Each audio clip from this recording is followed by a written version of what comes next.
when I was about to be baptized, at almost 8 years old, I had already been being molested for several years by another member of the congregation, who happened to be the bishop at the time's brother.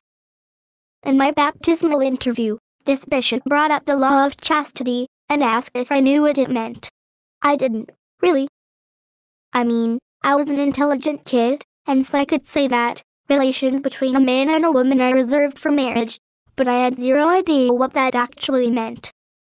He asked me if I had ever let anyone touch me under my clothes where a bathing suit would cover. I don't remember exactly what I said, I just remember the fear I felt in that moment when I realized that is what the law of chastity was talking about. I was afraid I wouldn't be able to be baptized, and so I wouldn't be able to be with my family after I died. I remember feeling frozen, and being too afraid to talk anymore.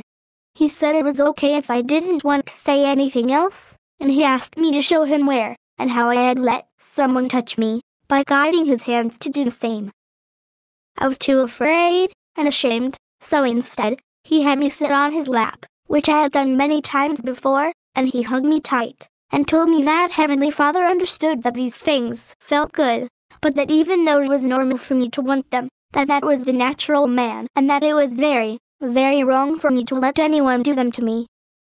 He told me that he needed to determine how, exactly, I had sinned, in order for him to ask God to forgive me, so he told me that he was feeling prompted to demonstrate a few things, and I only had to nod yes or no to let him know if I had done them before, and he told me he was also going to ask me if the things he was going to do felt good, so that he could determine how fervently he needed to pray for me to be forgiven.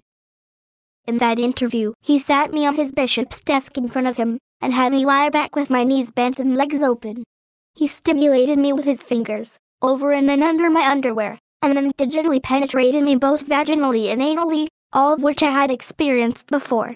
He asked me if each of the things he was doing felt good, and I nodded, and he asked me if I knew what it meant to orgasm. I had experienced it, but I didn't know at the time what the word meant, so I said no. He said he would show me, and he continued to molest me until my body climaxed, and then he asked if I had ever felt it before, which I had. He had me sit on his lap again, hugged me tight, and told me that what I had done was shameful and wrong. That it would take a lot of work on his part for him to get Heavenly Father to forgive me, and that we needed to pray together. He said it might be painful for him, though hopefully not for me.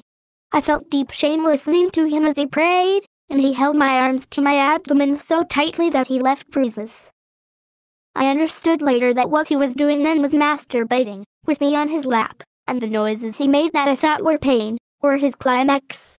He then told me that I would be allowed to be baptized, as planned, and that I shouldn't tell anyone, as this was between himself, the Lord, and me. This is the first time I am recounting this experience to anyone. There are obviously so many problematic things about this, and not all bishops are child molesters. But if my parents had been in that room with me, none of this would have happened.